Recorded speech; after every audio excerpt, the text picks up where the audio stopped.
Hamas did just release a statement on their official Telegram channel saying that Ismail Haniyeh, the head of Hamas's political bureau, has made a phone call to the Qatari prime minister as well as to the Egyptian minister of intelligence, Abbas Kamel, and quote, informed them of Hamas's agreement to their proposal regarding a ceasefire agreement. You just heard from CNN's Jeremy Diamond that Hamas has agreed to the terms of a ceasefire deal. They did so this morning. Now, the terms under the framework do not call for a permanent ceasefire, but rather a potential longer pause in the fighting. Just to sum it up, this ceasefire deal is not much of a deal for Hamas, but they were willing to take it. Now, the latest Egyptian framework, as it's being referred to, could see the release of 20 to 33 Israeli hostages over the course of many weeks. There would be a weeks-long ceasefire during this exchange of hostages, and the agreement would entail Israel releasing some Palestinian prisoners.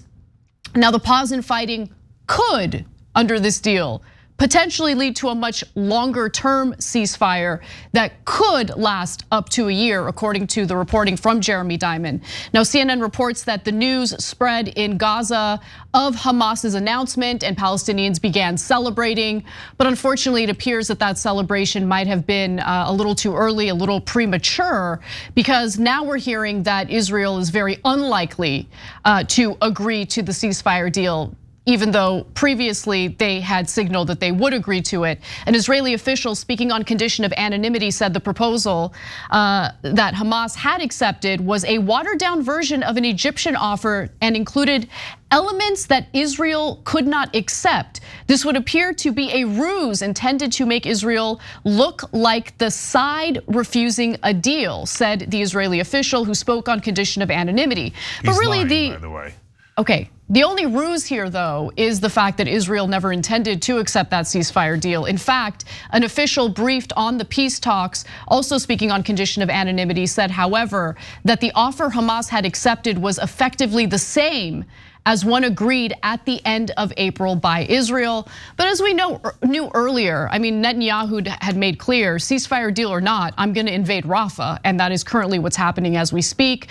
I'll get to those details in a moment. Cenk. Yeah, and so I want to clarify two really important things here. Who negotiated the deal? So on one side it was Qatar and Egypt, on the other side it was America. And so America negotiated this deal. Israel said that they were going to sign off on it. In fact, as Anna just pointed out to you, at the end of April, they said, yeah, we would definitely sign it. Except that the entire time Netanyahu has been saying, whether there's a ceasefire or not, we're going to level Rafah. Well, that's the whole point of a ceasefire, is that you don't level Rafah.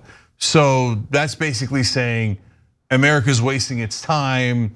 We're never going to honor a deal. Look, the great thing about this is he could prove us like not even wrong. This is what we're telling you, is this is the direction it's heading, with Netanyahu saying he's going to reject it. But if he turns around and accepts it, that's amazing. And that's what I thought earlier today. I'll come back to what changed since then in a minute.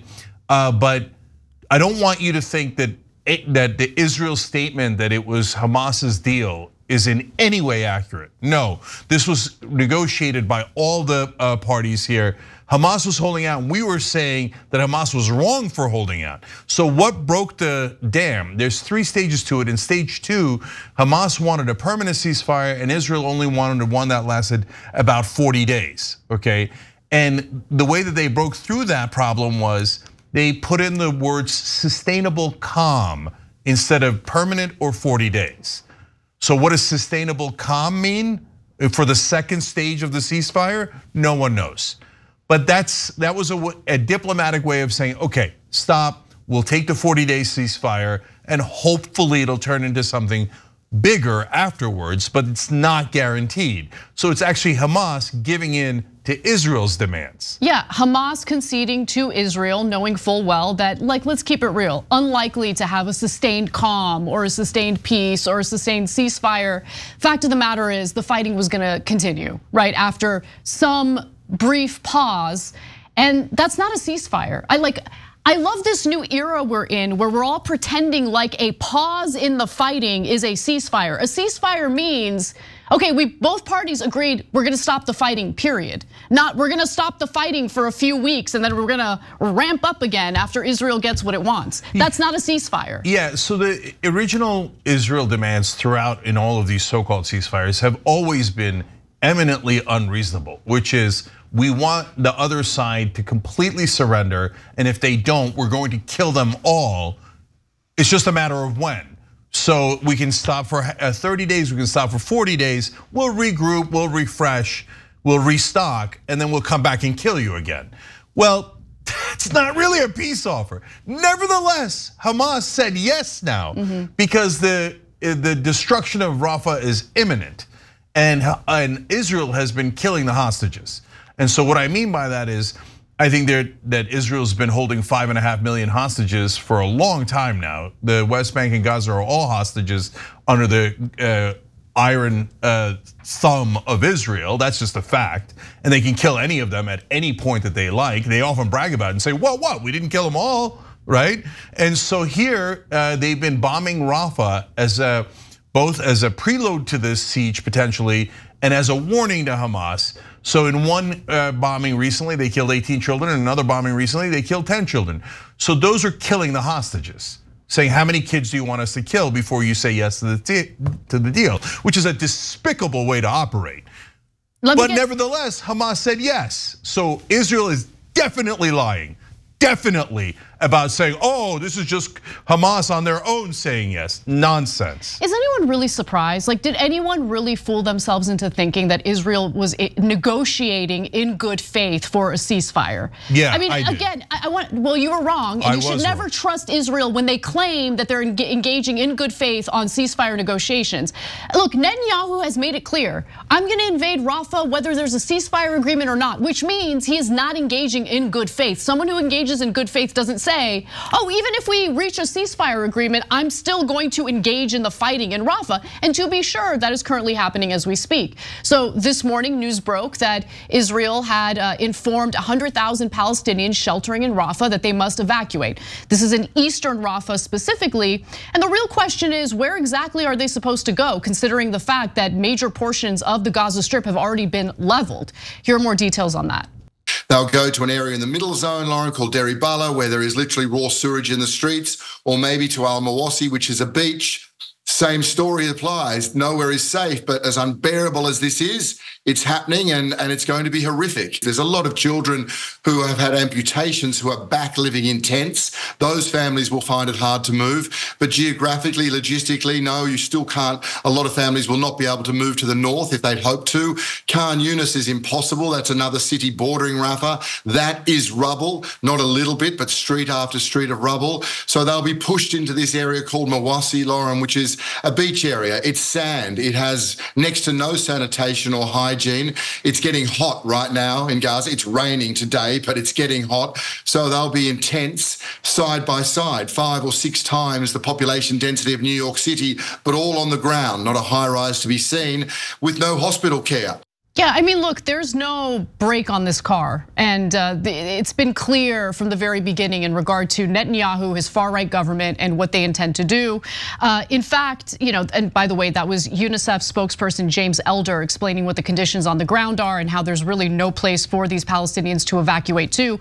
Remember, there is some 1.4 million displaced Palestinians currently sheltering in Rafah. It's densely populated, which makes a ground invasion and the bombings that have been occurring in Rafah so devastating for the civilian population. And in Tel Aviv, family members of the Israeli hostages, to Cenk's point, have been protesting. And I think what you hear from the brother of one of the hostages in this next clip gives you a sense of what Israelis on the ground in Israel are feeling in regard to how Netanyahu has handled this war and how little he has shown any real concern for the hostages themselves. Watch. Bibi, we call you to reach a ceasefire deal which secures the release of all hostages. Ceasefire that secures the release of hostages. The war actually didn't end, Bibi, but know that the war ended. You can't lie to us. You are taking more time so you and Ben-Gvir can stay in power. You are taking more time so you will stay in power. You don't care about the 133 or 132 hostages. An operation in Rafah will cause the death of the hostages. You don't have a mandate to kill 132 citizens of Israel. So look, I get that there are huge swaths of the population, both in the United States and in Israel, who don't care about the unnecessary deaths and slaughter of innocent Palestinian civilians. But since Israeli lives are considered more important to these individuals, are you at all concerned about the hostages who are also going to suffer the brunt of that attack on Rafah? Yeah, so, and if they kill the hostages by accident, they'll say, oh, it was Hamas's fault, they were hiding behind the hostages, blah, blah, blah. But they can get the hostages back today, or it's beginning today. And it looks like, for the moment being, that Israel is rejecting. So why did I believe that Israel would take it? Some you could say chalk it up to naivete, some for real reasons. So, this is, I'm embarrassed saying it out loud, but America was putting a lot of pressure on Israel to accept a ceasefire. And as I say that out loud, I think that's a joke. We already gave them the $17 billion plus the $3 billion Biden had funneled to them illegally beyond Congress's back. So there's about $20 billion. We could have used that as leverage for peace. Instead, we chose to give it to them, give away all of our leverage. So we become a laughing stock for Israel, just something they trot out every once in a while to slap around, right? Okay, but there are other real reasons why I thought Israel might take it.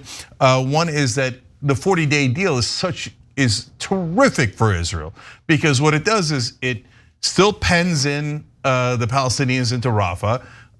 They get all their, this is Netanyahu, even though Hamas has some hostages, which is supposed to be a little bit of brakes in the car. Without any brakes in the car, Netanyahu, Ben-Gvir, and Smotrich could do their actual plan. Smotrich has now said, and Haaretz's paper in Israel is condemned him for it, that he wants a total annihilation, a Holocaust of the Palestinians. So he's still in the cabinet. But by the way, at college campuses, they have naughty chance. That Israeli cabinet minister says, let's do a complete annihilation of the Palestinian people. And yet, barely a peep out of American media. Anyways, but the bottom line is the ceasefire is to Israel's advantage, way more than it is to Hamas's advantage. So that's why I thought they might take it. And number three now is that nevertheless, their cabinet is split. So Ben-Gvir and Smotrich is saying, no, kill them. And Ben-Gvir says, why are we arresting anyone? Why don't we just murder them on the spot? And Haaretz has called them out on that as well. Okay, so this is the kind of sick genocidal freaks that are on the Israeli cabinet, full-blown terrorists. No question about it, meets every definition. Ben-Gvir celebrates terrorists, etc. You get it. But Benny Gantz is significantly in the camp of do not go into Rafah, okay? If there's a ceasefire, take the ceasefire. Benny Gantz is the most likely opponent to Netanyahu in an election, even though he's on the Israeli cabinet. And he's in the camp of saying, maybe we listen to the Americans giving us $20 billion a year, just a smidge, just a tiny smidge. And plus, finally, the fourth and most important reason is, I think Gantz, and I hope there's a couple of others, are beginning to realize that if Israel does a siege of Rafah and they kill tens of thousands more civilians, that the damage is going to be catastrophic, not just to the Palestinians, which it appears no one in the Israeli cabinet cares about. 100%. Right, but also catastrophic for Israel. Because if they slaughter the people in Rafah, their reputation is going to be unrecoverable. And I know all the propagandists will say, no, it's all Hamas's fault, and we'll trick the whole world into thinking the Palestinians who have no power are all no good, dirty, violent, savage terrorists, and we'll come out, and AIPAC will control Congress, etc. And I'm tired of AIPAC. I can explain to you clearly how AIPAC definitely controls the US Congress through the funding, etc. Like anyone else could, but they have chosen a smart strategy to buy off all of our politicians. But none of that is going to help them if the whole world despises them forever. Yeah, AIPAC can't buy the whole world. Yeah. Okay, they can't change the narrative in every country. The US is different. Our political system is, I wouldn't say unique, but we literally have bribery baked into our political system. And the reason why the US happens to be Israel's top ally is because of that. The international community is looking at this war completely differently. And I mean, you even have countries that have now committed to ending all business relations and trade with Israel. One of the more recent countries that announced this was Colombia last week.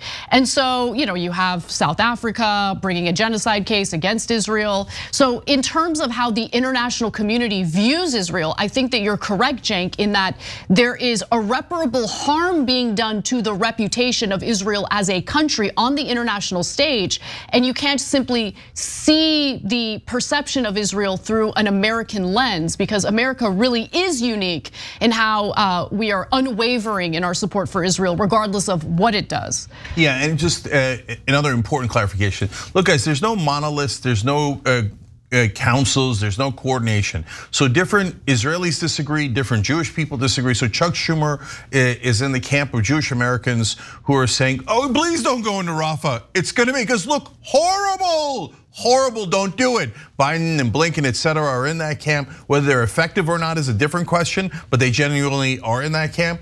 It looks like Benny Gantz and other Israelis are in that camp. Even if they don't care about Palestinians, they understand the concept that going into Rafah is going to make them an international pariah ad infinitum. Maybe irreversible, right? And that is terrible for Israel. And guys, part of the reason that they understand that is that every human rights group, every branch of the United Nations, and every reporter on the scene is saying going into Rafah would be an unmitigated humanitarian catastrophe. 3/4 of Gaza, which is already tiny, it's just the size of Vegas. 3/4 of Gaza is already an evacuation zone. If you go in there, Israel says they have a right to kill you. So they have 1/4 of a tiny amount of area left, which, by the way, apparently has landmines. Are you kidding me? Look, I want to look into it more before I go off on it. But I read in several stories that that landmines might have been planted on the road for refugees. If IDF did that, that is, I mean, that it doesn't get any more terroristic than that. So hold on, that's just a couple of sources. They just mentioned it in passing. What everyone agrees to is unexploded ordnances.